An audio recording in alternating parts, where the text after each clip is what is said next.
I just want to confirm with you that you are never asking for too much. See, that's why most of you guys are 35 and single. If you're a Nissan Altima with 300,000 miles on it, trying to sell that to me for 100K. It's like I go check the Kelly Blue Book, and the valuations are very disconnected here. I need y'all to lock in.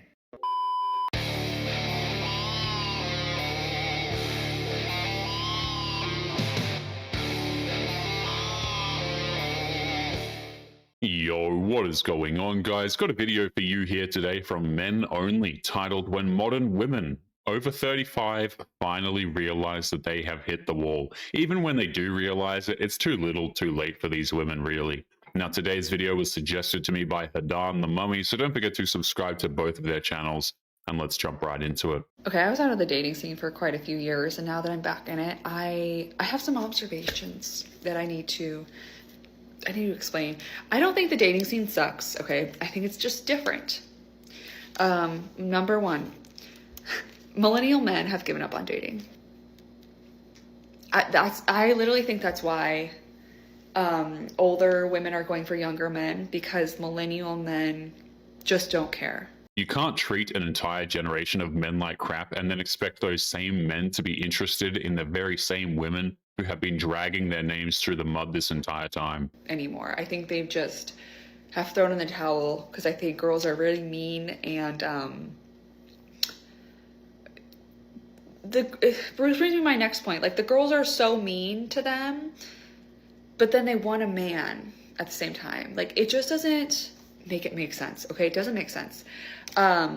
It makes perfect sense when you realize that modern women are walking, talking contradictions oftentimes. They think that the best way to get a man is to double down on their insufferable behavior. It makes no sense. That was my second point, is that women hate men more than ever, especially millennial men. I don't know Gen Z women, okay? I'm not friends with them. They don't want to be friends with me.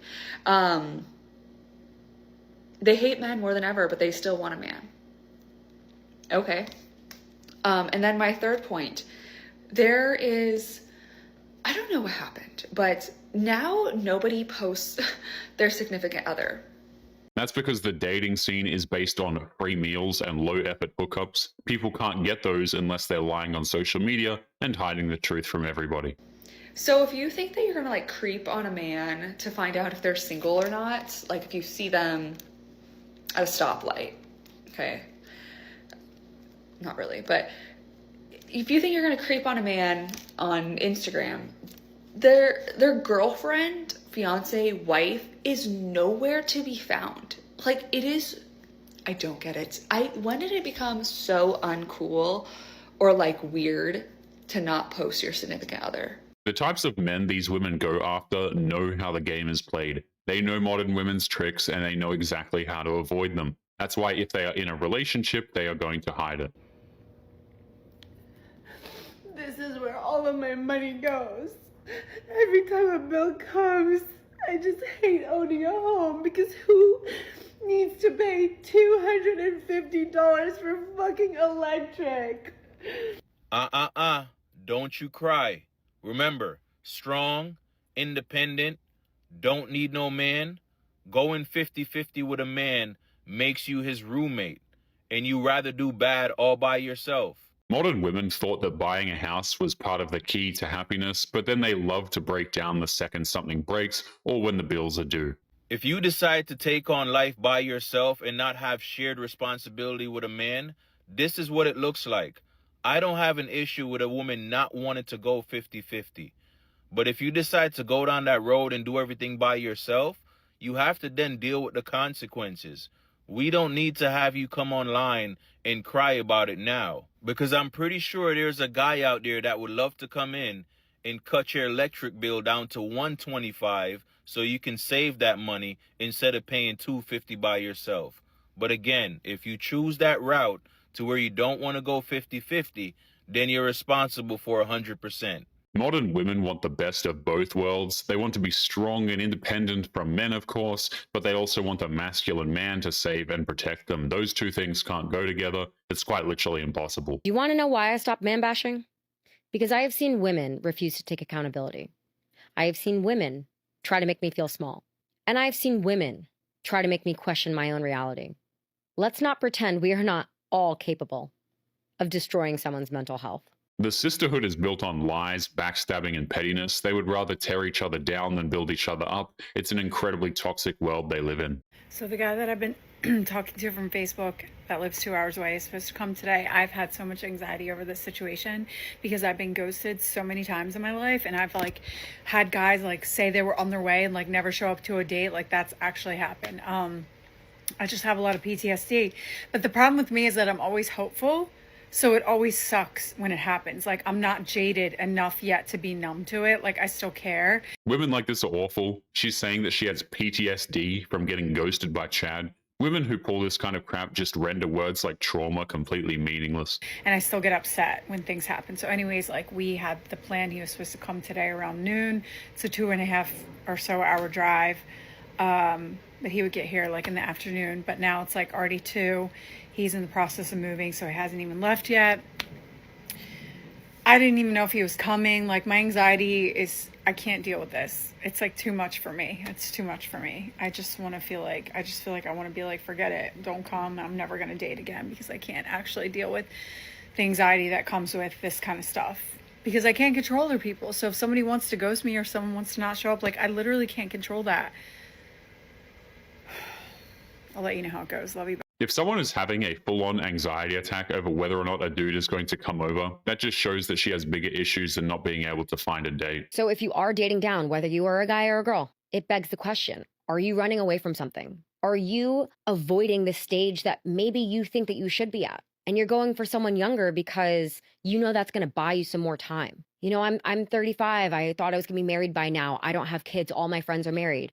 I'm going to go for a 25-year-old because they don't want to get married right now. And if I'm in a relationship with them, I don't have to worry about it. The messed up part is that the older women who go after younger men will condemn older men for going after younger women. It's an absurd double standard built entirely on jealousy and insecurity. Is that why? Because if so, I would suggest against it.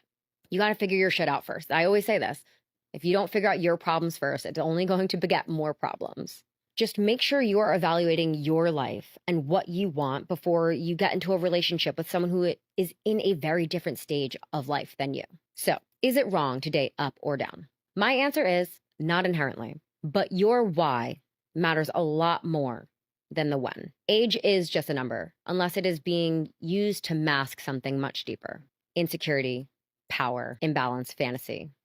She's flat out wrong. Age is definitely not just a number. A woman's age is very important. If she's single and over the age of 30, there is going to be a reason why. And that reason oftentimes will make her undesirable. I've been single for my entire adult life. I've just turned 32 and my last boyfriend was about 15 years ago. And I've never had the experience of someone wanting to spend the rest of their life with me, laying in bed next to me, to wedding, cooking me dinner when I get home. I've never had anybody take me on a date. And that often makes me feel like I've failed at life. I've had so many thoughts of what I would do if I had a partner, like going on holiday, walking hand in hand down the street with them, someone that isn't embarrassed to be with me, cooking at home together. I see all these videos of people doing this when they're in a relationship. In case you missed the title, she's talking about the trouble of dating when you have a chronic illness, but she doesn't mention the illness. She just goes straight into her movie fantasies. And it looks fun. And then there's people on the other side who say it's not all it's cracked up to be, but they've also got to experience that.